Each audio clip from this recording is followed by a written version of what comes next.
Hi everyone, welcome back to Sewing Haven, where we turn simple fabrics into dreamy handmade fashion.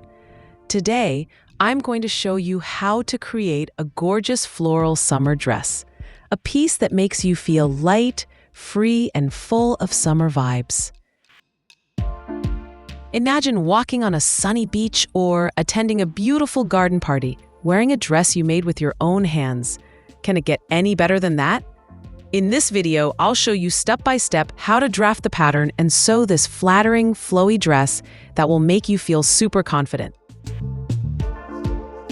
The best part? This design is super versatile and looks beautiful on every body shape, from XS to 3XL. You can also choose your favorite floral, linen, or cotton fabrics to make it truly yours. First, draw a horizontal line about 10 centimeters down from the top, just like I did. Now, measure half of your back shoulder width and mark it on the line. From this point, measure the back bodice height. This is the distance from the shoulder point next to the neck, down to the bust line on your back, usually around the bottom of the shoulder blade. Mark this point. Next, draw the armhole baseline. On this line, mark 1/4 of your bust circumference plus 1 centimeter for ease. Now from the neckline, measure 3 to 4 centimeters along the back bodice height line and mark the shoulder slope there. Next, take your shoulder length and draw it diagonally from that point along the neckline. After that, take the remaining part of the back bodice height, divide it by 2. This will give you the front armhole height. Now from this point, mark 2 centimeters towards the CF, center front line. Or you can measure half of your front shoulder width from the CF to find your front width point. Then, connect these 3 points I'm showing you using your Pattern Master ruler. Don't forget to turn on subtitles or dubbing in your native language from the settings to enjoy the video better. Now, from the neckline, mark down the front bodice length going straight down. Then, draw a horizontal line perpendicular to the center front line. This is your waistline. On this waistline, mark 1/4 of your waist circumference, plus 1 centimeter ease, plus the space for the under bust dart. Connect this point to the bust point, just like I'm showing you. This new line will be your side seam line. Now, from the neckline, measure down the bust height. Then, along the same line, measure half of the bust span from the center front CF toward the side seam and mark this point. This point is exactly where the fullest part of the bust is. Next, from the side seam, draw a straight vertical line to this point, making sure it forms a 90-degree angle with the side seam. This line is very important in your pattern because you can close all the darts and transfer them to this line. After this step, measure half of the front shoulder width along the neckline toward the center front CF line. In most sizes, this is about 1 centimeter. Then, just like I did, draw the neckline dart. Have you noticed how some necklines look awkward and shapeless? That's because this dart is not included in the pattern. So don't skip this step if you want a nice and smooth neckline. Now, on the front armhole line, at the deepest point where the lines intersect, go up by about 2 to 2.5 centimeters. From there, draw the armhole dart. This measurement depends on the bust size. The larger the bust, the wider this dart needs to be. To make sure the waistline doesn't sag at the sides and stays even with the front and back center, we mark the side seam 1.5 centimeters higher. This keeps the shape of the garment smooth and balanced. But now, I want to transfer this 1.5 centimeters into the side bust dart instead to give the bust area a better fit. Then divide the shoulder line in half and draw a line from that point down to the bust point.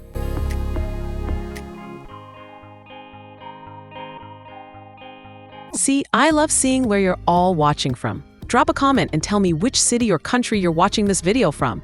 Let's see how far our creative family reaches.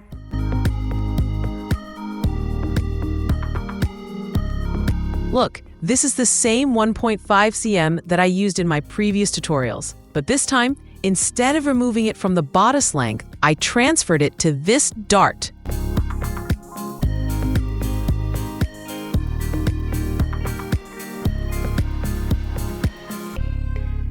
Extend this line all the way up and then draw the 90-degree angle just like I did.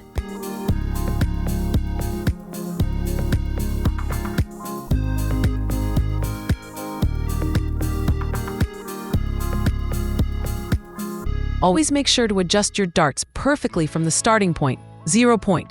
Otherwise, the main shape of your pattern can get distorted.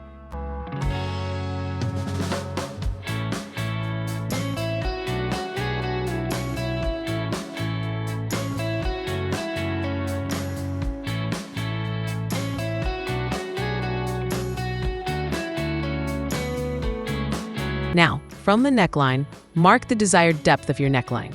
For this kind of design, it's usually between 16 and 19 centimeters, but feel free to adjust it however you like. I'd love to hear your thoughts. Leave me a comment and let me know if you enjoyed this video or what you'd like to see next. I can't wait to read your messages. For this design, feel free to choose the sleeve length you like, anywhere between 25 to 30 centimeters, and mark it on your pattern.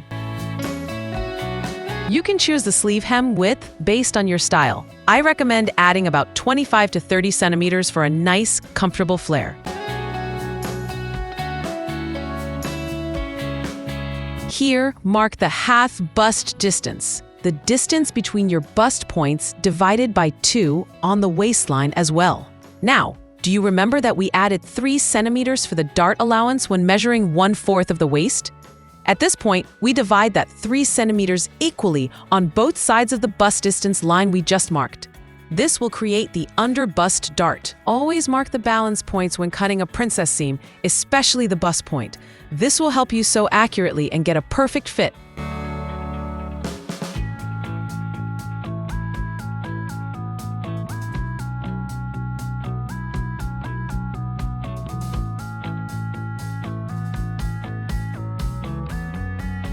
Here we have the bodice pattern and the front sleeve part. Now, the bust point area of the pattern shouldn't be too pointy. It needs to have a smooth curve so that it's easier to sew and looks nicer when finished. The center front panel of the bodice should be cut once on the fold of the fabric, so it will be symmetrical. The side front panels need to be cut twice, mirror pieces, since we need one for each side.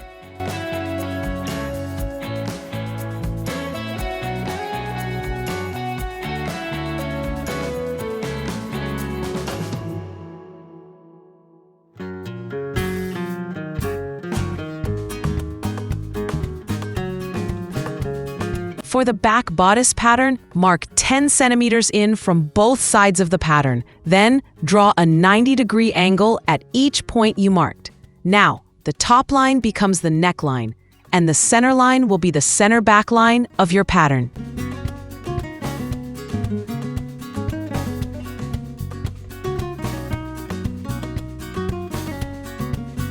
Now, on the center back CB line, mark the back bodice length. From this point, draw a line perpendicular to the CB line. This will be your waistline. Then, on this waistline, measure 1/4 of your waist measurement, plus 1 centimeter for ease, and 3 centimeters for the dart space. All right, now mark half of the back shoulder width on the neckline. From this point, measure down the back bodice length and mark it. Next, draw the armhole line. On this line, mark 1/4 of the chest circumference plus 1 centimeter for ease. Finally, draw the side seam connecting these points.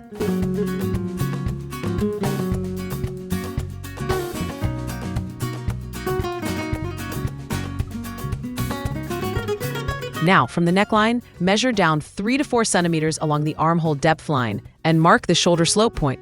Then, draw your shoulder line from this point to the neckline, following the shoulder length at an angle. Next, find the middle point of the shoulder line and mark it.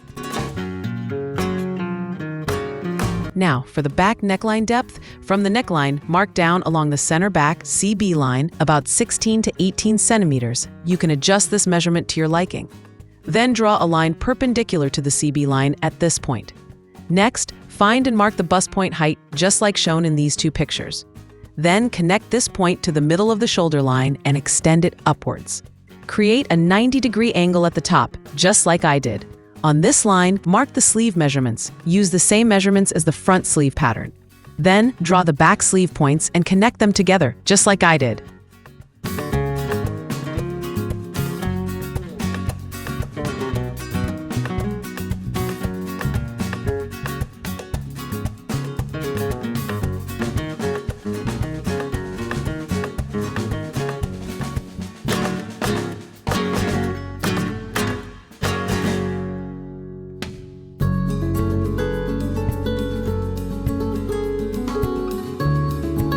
Now use the side panel of the front bodice as a guide and mark the side seam length on the back piece. Finally, redraw the waistline.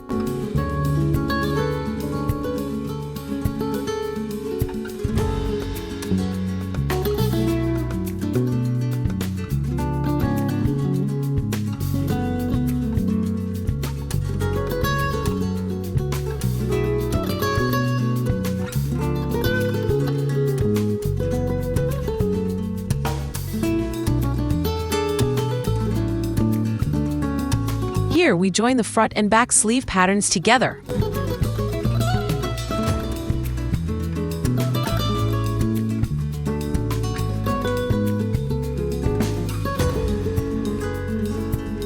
The back bodice pattern is cut on 2 folded layers of fabric, so you get one piece. Then we add shirring or a smocked back. This technique makes the back stretchy and helps the top fit nicely to the body. It also allows the garment to adjust to different sizes more easily, making it super comfortable to wear. For the sleeves, you need to cut 2 pieces from the fabric. The top edge of each sleeve is sewn with a 1 centimeter elastic. You can style the sleeves in 2 ways, up on your shoulders or down on your arms for an off-shoulder look. By the way, I also taught how to do smocking in this video. I'll share the link above. Make sure to check it out later.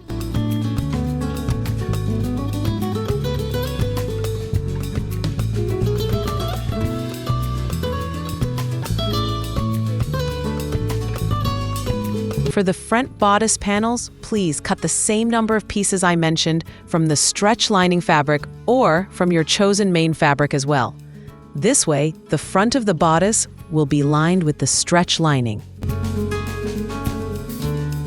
Now, for the 3-tier gathered skirt, you need to calculate the height of each layer. First, subtract the front bodice length from the total dress length. Then, simply divide the remaining length by 3 to get the height of each layer.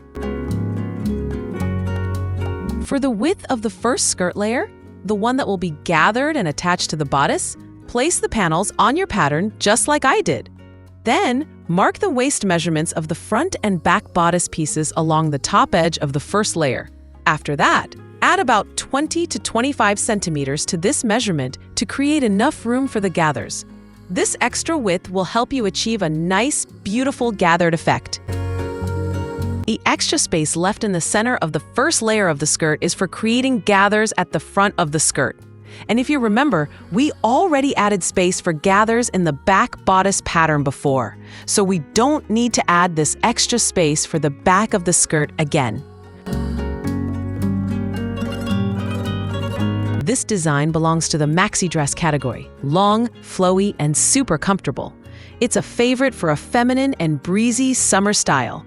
You can choose different fabrics depending on the look you want. Lightweight viscose or thin cotton, perfect if you want a cooler dress with a bit more structure. Printed polyester, like crepe or chiffon, great for a dressier, more elegant vibe. Linen or linen blends, ideal for a relaxed, breathable, and casual style. These fabrics are soft, light, and have a nice drape, making them perfect for flowy, floral summer maxi dresses. You can definitely sew one and enjoy the fresh, comfortable feel. To the second layer, add about 20 to 25 centimeters to the width of the first layer. For the third layer, also add around 20 to 25 centimeters to the width of the second layer. This way, each layer will be wider and create a beautiful, flowy look. For this long, flowy, and gathered dress, you'll need around 3 to 4 meters of fabric depending on the length and your size. If your fabric is 150 centimeters wide, you might only need about 2.5 meters for smaller sizes like XS or S. But for larger sizes from L up to 3XL, I recommend using around 3.5 to 4 meters to make sure you have enough fabric for the fullness and gathers.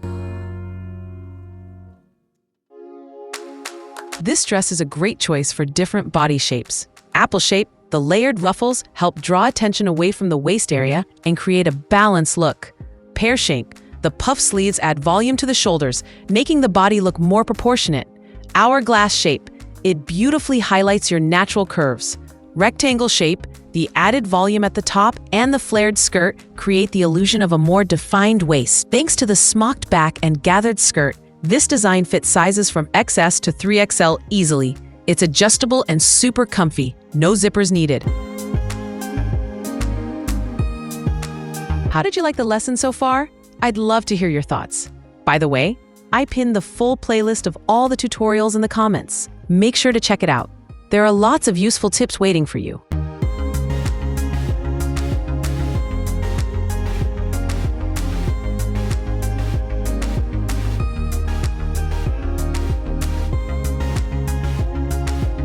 If you like this design, let me know in the comments so I can make a full tutorial for you. Don't forget to subscribe so you won't miss my next designs. And feel free to share it with your friends. They might love it too.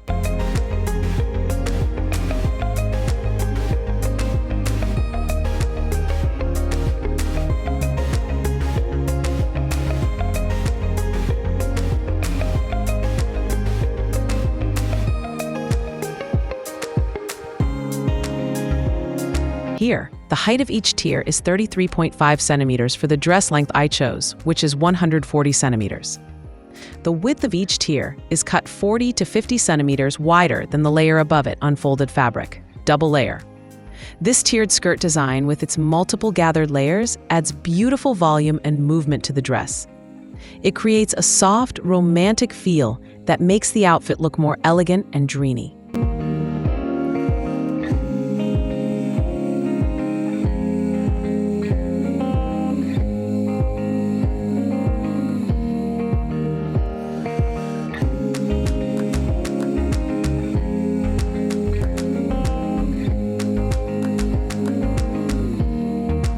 Now you might be wondering, my fabric is only 150 centimeters wide or maybe even narrower.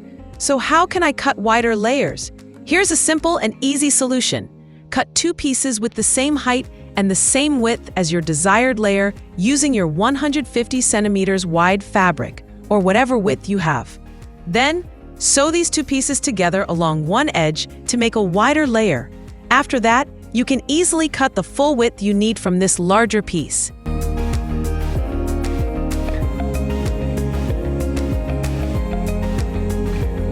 When you join 2 layers together and cut the width you need from them, you can use the leftover fabric for your next layer too. It's a great way to avoid waste and make the most of your fabric.